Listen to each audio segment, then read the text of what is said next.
Welcome to the Dale Lolley Show here on the DK Pittsburgh Sports Podcast Network. I'm your host, Dale Lolley, and, well, I'm looking today on NFL.com, and Mark Sessler does his NFL quarterback index, and he ranks all of the Week 1 quarterback starters, 1 through 32, heading into Week 1 of the NFL season. And so I know Steeler fans might be interested to know where does Mitch Trubisky rank on that chart? And I was actually surprised by his ranking. I knew Trubisky wasn't going to be ranked super high. I mean, he didn't play much last year at all, so that was to be expected. But I was interested to see that he ranked 30th out of the 32 quarterbacks who will start Week 1. And here's what Sessler said. Trubisky has looked the part for Pittsburgh leading up to Week 1.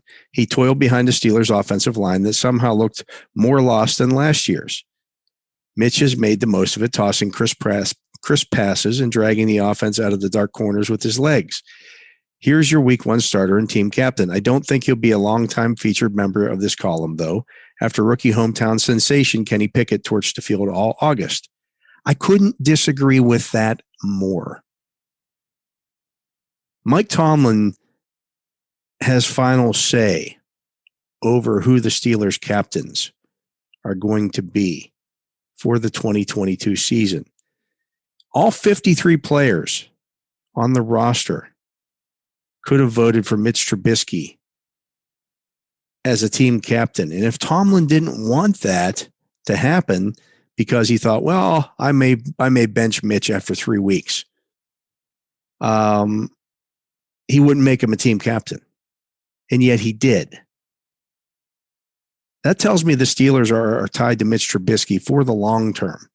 They're not going to just turn things over to Kenny Pickett after a few weeks. I was listening to another radio show this morning, and the host of that show said, well, the Steelers they'll turn things over to Kenny Pickett after their Week 3 game against the Browns because they get extra time that week to get ready for Week 4.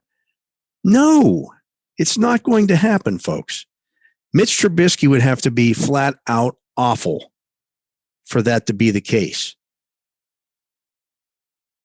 And you watch the same games that I did in the preseason. I also watched every practice that the Steelers have had since, April. Nothing is telling me that Mitch Trubisky is going to be awful in the first week, in the first month, in the first 6 games, in the first 8 games. Look, will there be times when it doesn't look great? Absolutely. That's life. That's the way things go in the NFL. That's just the reality of the situation.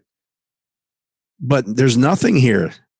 The idea for the Steelers is not, well, let's have Mitch Trubisky start the first 8 games of the season, and then after the bye, then we'll turn things over to Kenny Pickett.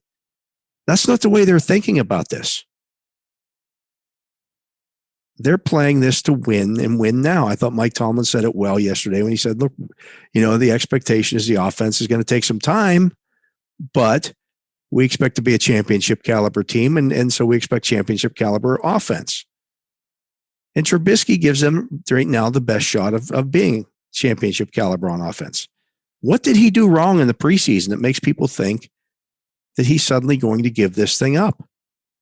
And oh, by the way, he's got the best set of weapons he's ever had at any point in his career.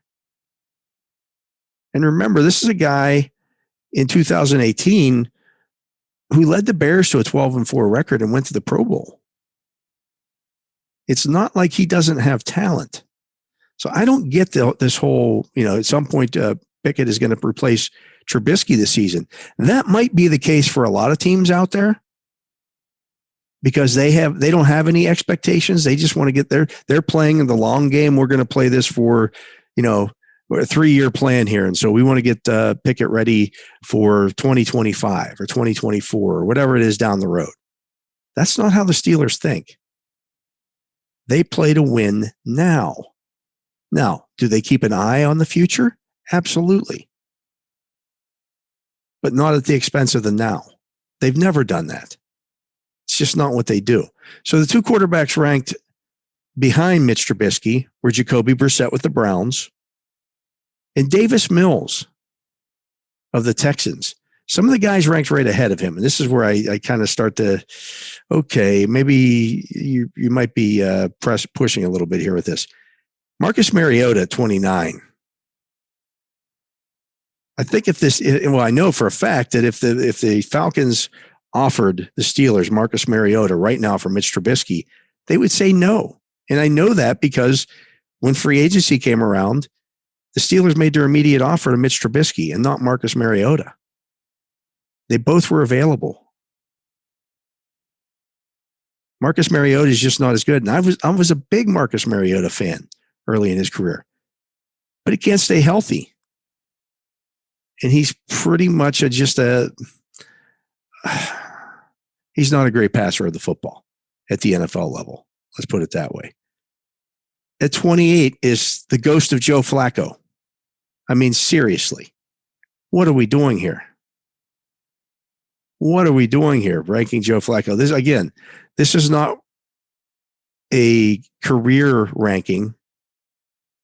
This is about the right now. I guarantee you right now, Mitch Trubisky is a better quarterback than Joe Flacco. I guarantee it. Number 27 is really, really pushing it. Geno Smith of the Seahawks. Come on. Geno Smith's been in the NFL since 2013. And he started 34 games in his career. He is a backup. Just because the Seahawks are put the starter next to his name doesn't mean that he's a starter. He's not a good quarterback. Mitch Trubisky's better than that. 26 is Daniel Jones. Now we're starting to get into situations where, okay, we can have this argument. Is he better than Daniel Jones? Is he better than number 25, Justin Fields? Is he better than Trey Lance at 24? We don't even know what Trey Lance is. Trey Lance has thrown less than 300 passes since he graduated high school.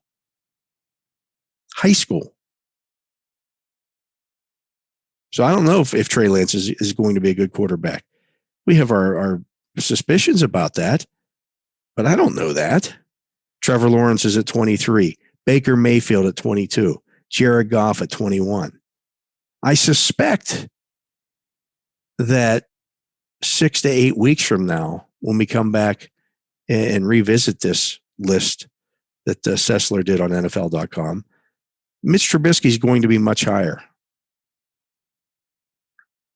And if he is, Steeler fans should be very happy about that. Number 20 on this list is Carson Wentz. Now, nobody would say Carson Wentz had a great season last year, but he's 20th on this list. As I mentioned before, the Colts got 2 third-round picks from Washington for Carson Wentz in the offseason. If the Steelers can flip Mitch Trubisky after this season for 2 third-round picks or a second and a third, you're loving it. That's what you should be hoping for. So, anyways, that's that list. You know who the guys are at number 1. I will say this. He still has Tom Brady number 1. And that's ridiculous. Tom Brady is not the best quarterback in the NFL right now. He just isn't. Is Aaron Rodgers at number 2, Josh Allen at 3, Justin Herbert at 4, Patrick Mahomes all the way down at 5. I mean, if we're picking up teams right now, you can have anybody in the league. I'm taking Mahomes. You can have anybody else that you want. I want Mahomes. So, but anyways, that's the quarterback index on NFL.com by Mark Sessler. I'm going to take a break. I'll be right back with more right after this.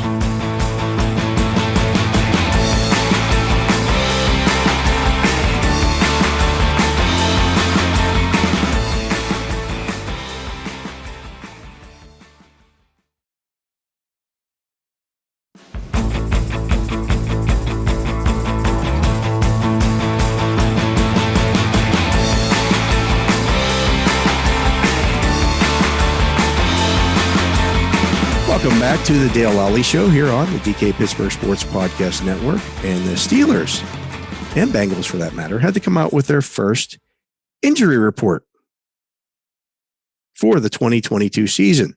You know what that means? Season's just around the corner. And of course, the NFL will kick off on Thursday night with the Bills traveling to the Rams. What a great game that's going to be to kick things off. Steelers had 2 guys on their injury report. One is Deontay Johnson with a shoulder injury. He was limited in practice on Wednesday. The other is Marcus Allen with a hamstring injury. He was also limited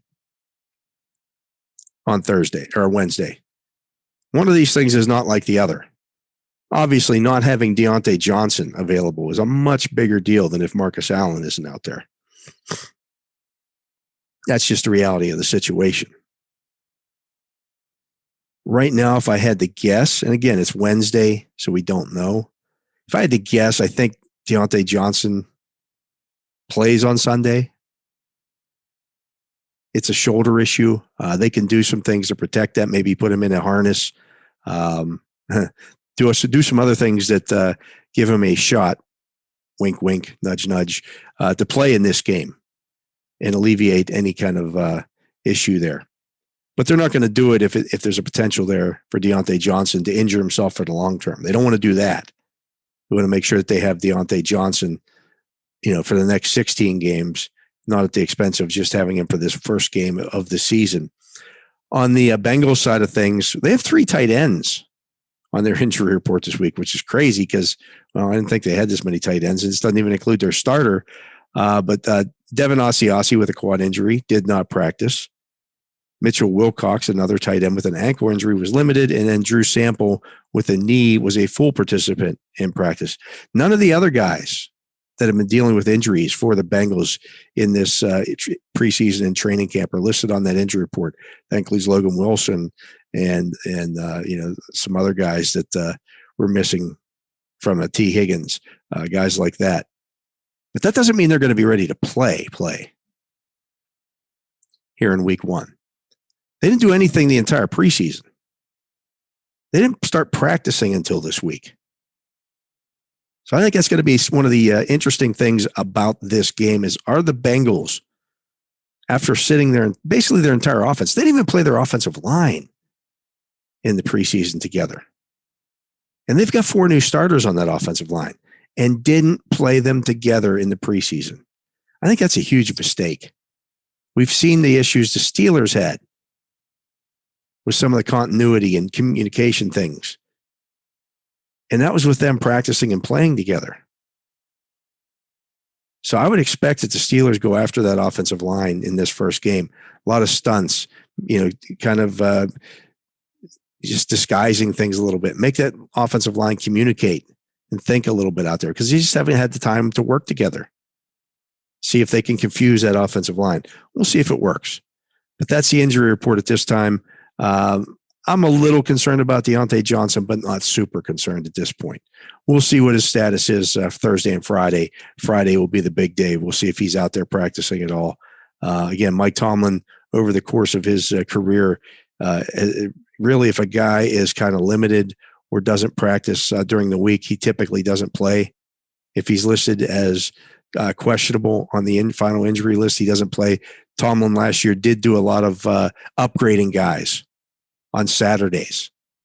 That was a new thing that he did a lot last year. I hadn't done that in the past. So we'll see what the situation is with Deontay Johnson as we move forward and get closer to week 1 in Cincinnati. That's going to do it for the Dale Lolley Show here today on the DK Pittsburgh Sports Podcast Network. You can listen to all of our shows here on the network. Got lots of stuff on the Steelers, the Pirates, the Penguins, of course, Pitt and Penn State as well. You can hear all that. You can, of course, get Ramon Foster's daily shots as well. And, of course, DK's participation in that too. But I'll be back again to talk to you tomorrow. That'll do it for today. See you then.